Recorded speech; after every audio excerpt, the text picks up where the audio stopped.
So today's topic is not just about obstructive sleep apnea. Of course, all of us know what is obstructive sleep apnea and the implications. It is how well is it managed. We all know that it is a cause of secondary hypertension. We also know that it is an important risk factor similar to diabetes and smoking related to cardiovascular morbidity and mortality. But how well is it managed? So the question how well is it managed also includes how much do we really diagnose obstructive sleep apnea, and once diagnosed, how well do we manage these patients or treat these patients effectively. So first, probably literature which refers to obstructive sleep apnea is by Charles Dickens in the Pickwickian Diaries, where he describes this kid who had probably sleep apnea, would doze off at his work and would appear obese and red.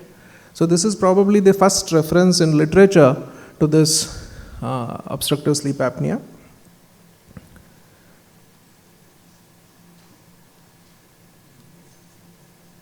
Slide is not changing.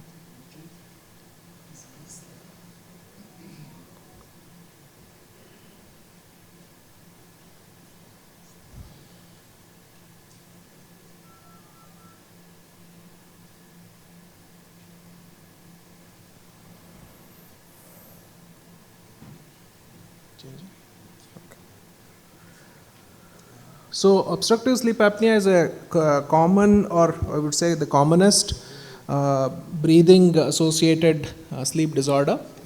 There is repetitive upper airway collapse during sleep. There is fragmentization of sleep.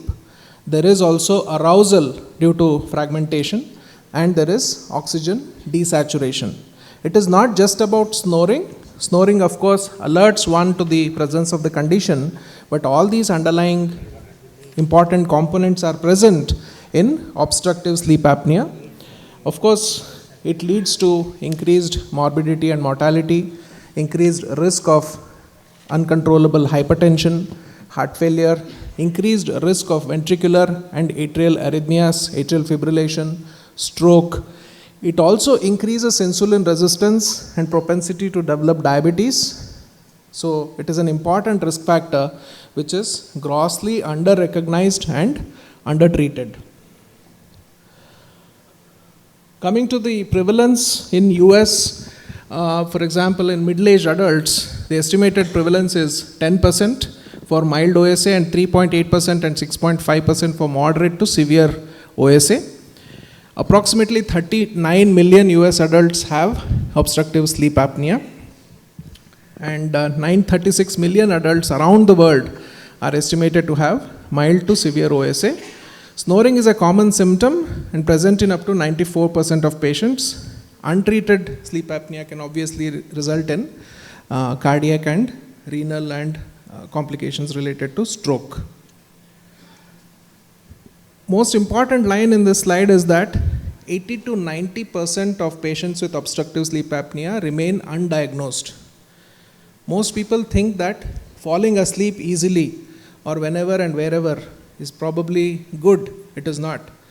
Most of the time, people who fall asleep very quickly may be suffering from obstructive sleep apnea, and especially if it is associated with other features, one should look out for sleep apnea symptoms and evaluate.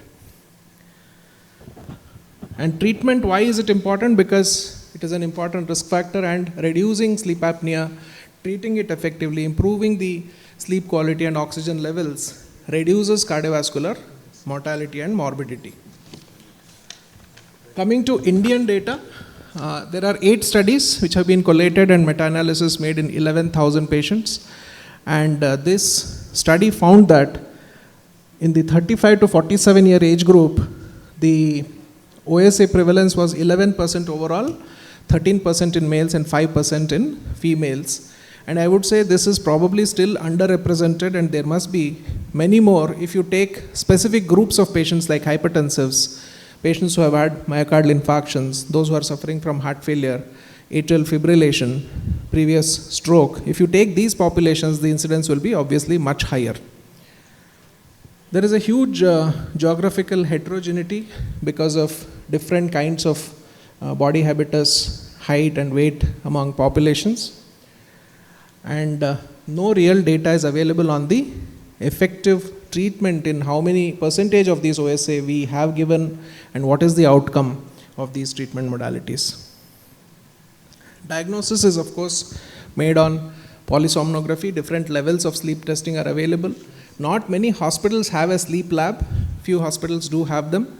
But of course nowadays you can get a sleep study done in the convenience of the home of the patient, where a technician goes typically and does a sleep study and gives you the report. Various aspects including EEG, the oxygen levels, respiratory efforts, the amount of snoring, the number of events of arousals, apnea, hyperapnea, and all these are collected. This is of course a typical setup where one studies the polysomnogram, or simply called the sleep study. Other important metrics are not often always taken into account. Only the apnea, hyperapnea index is taken into account, but respiratory effort, nasal flow rates, oxygen desaturations, the number of arousals and how bad are the arousals, how long the patient or the person stays awake after arousal, and also something called a drug-induced sleep endoscopy in order to assess patients for suitability for surgical correction. So all of these metrics are important and have to be added in cases of moderate and severe obstructive sleep apnea in order to provide long-term relief. Severity, of course, is based on the AHI, 5 to 15, 15 to 30, more than 30. This is the simplest classification used by most of the sleep associations, including the AASM. But as I told, this alone is not enough, and this alone cannot be the gold standard to assess the severity of OSA. Other factors must be taken into account, which are frequently not done, and this results in suboptimal treatment and suboptimal outcomes. There is a paper by Frost and Sullivan. This is basically a business house which has published this paper on hidden health crisis costing billions of American dollars. So whenever money gets involved, everybody gets interested, especially when it is affecting the workforce. So if we look at general public awareness, many individuals do not recognize symptoms and severity of condition. Like I told, falling asleep very easily, having a sound sleep, snoring away, are all considered signs of happiness or being very peaceful, whereas it may be obstructive sleep apnea. Primary care physician education, again, may not be very much aware of how to recognize OSA, may not have access to sleep studies, the cost of sleep studies and treatment, how is it borne, whether the insurance is covering it or not. All of these become important factors. Coming to the US adult population, there is a 12% prevalence of OSA, undiagnosed 80%, diagnosed only 20%. This is the situation in US. So in India, I'm sure the number will be 2%. So in the diagnosed population, 85% have CPAP, 10% go for oral appliances to improve breathing, 5% undergo surgery, and of course 100% are advised lifestyle changes. And the Frost and Sullivan estimates that undiagnosed OSA cost United States approximately $149.6 billion in 2015. So CPAP is a machine used to treat OSA in most of the cases. It delivers positive pressure so that the upper airways do not collapse, and breathing improves, oxygen levels improve, sleep quality improves. But only 7 out of 10 who are given CPAP continue or persist with CPAP, and among our patients, especially women, the acceptability for CPAP is very low. So this is again potential cost savings in 2 hypothetical trucking companies treating drivers with CPAP. So this showed there is a huge difference if you did not treat OSA with CPAP among small and as well as large trucking companies, billions of dollars of difference if they were treated, how many accidents would happen versus if they were not treated. These are eye-opening numbers. This one is again cost burden of OSA in undiagnosed versus diagnosis and treatment costs in undiagnosed and diagnosed population. So there is a huge difference due to loss of productivity, workplace accidents, motor vehicle accidents, comorbidities and mental health. Because one of the important mental health implications of obstructive sleep apnea is that people have clinical depression due to poor quality sleep. So there is a huge mental cost of mental health, productivity loss, accidents due to which lives are being lost, and there is a huge burden on the economy as well. Economic impact of comorbidities in undiagnosed OSA population, again due to hypertension, due to heart disease,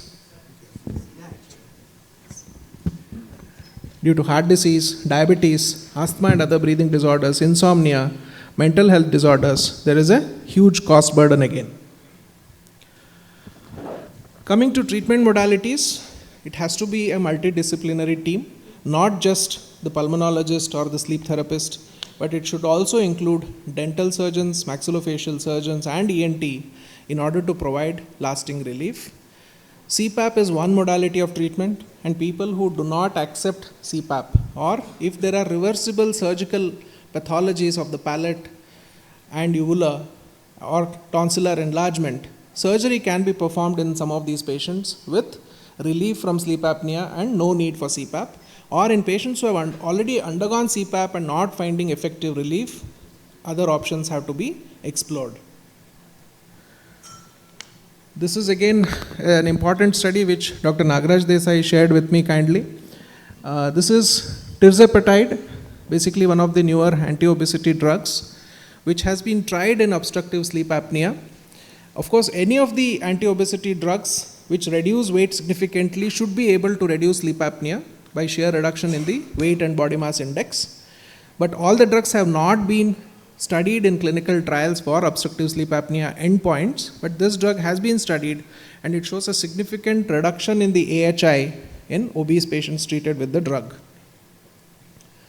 So how do we improve the outcomes and treatment of obstructive sleep apnea? Of course, we have to diagnose in more patients coming to our OPDs, be it hypertension, be it diabetes, be it obesity, be it heart failure, atrial fibrillation, post-myocardial infarction. Anybody who complains of tiredness and disturbed sleep, one has to think of obstructive sleep apnea.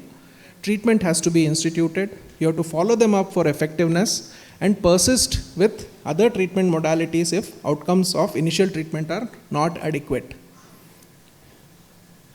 So we can use the Epworth sleepiness scale, which is simple and uses a 0 to 3 score for sitting, whether you fall asleep very easily while sitting and reading, watching TV, sitting and inactive in a public place, as a passenger in a car for an hour without break, lying down to rest in the afternoon when circumstances permit, sitting and talking to someone, sitting quietly after lunch, in a car while stopped for a few minutes.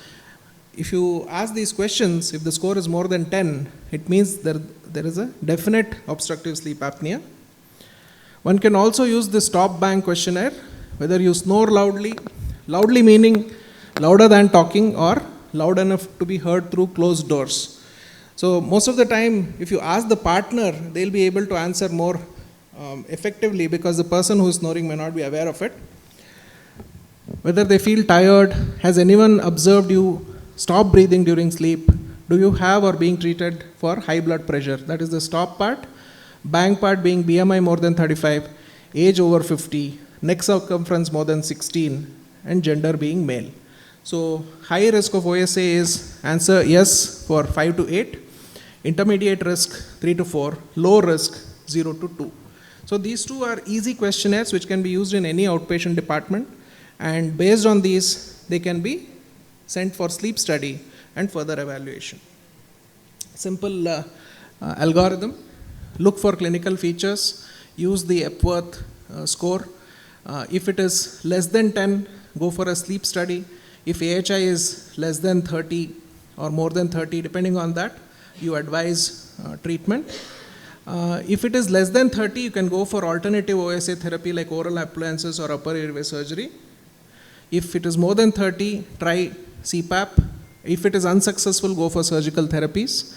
If Epworth score is more than 10, again, a quick sleep study can be performed. And so basically you suspect clinically, use a questionnaire, do the sleep study, and proceed further, and persist with other treatment modalities and a multidisciplinary approach in order to effectively treat this problem. Thank you. Thank you, Dr. Deepak.